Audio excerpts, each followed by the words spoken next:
Grande fronde à l'Assemblée contre les éoliennes. Certains députés veulent interdire leur implantation à proximité de sites classés au nom du patrimoine. Pour les écologistes, cela reviendrait à bloquer tous les projets. À propos d'environnement, cette nouvelle polémique autour des éoliennes. Des députés voudraient limiter leur implantation autour des monuments classés ou des sites historiques. Pas question pour les écologistes qui ont déjà bien du mal aujourd'hui à faire aboutir certains projets. Exemple en Seine-et-Marne avec Farid Benbekay et Philippe Aliès. Pas encore d'éoliennes en vue, juste un mât permettant de mesurer la force du vent. Car un parc éolien pourrait bientôt se dresser aux portes du village. Ce sont tous les endroits, disons, qui sont entourés ici. Voilà, il y en a 15. Retombées économiques garanties pour la municipalité, mais c'était sans compter l'opposition des habitants.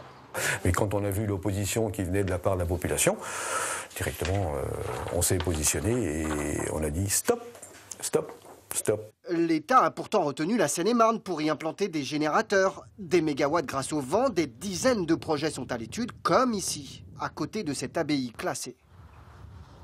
On passe à une forme de marketing écologique qui consiste à faire croire qu'on va faire de l'écologique avec des éoliennes en région Île-de-France. Raison pour laquelle des parlementaires réclament un garde-fou. Dès lors que le projet est situé à moins de 10 km d'un édifice classé, l'architecte des bâtiments de France doit être consulté.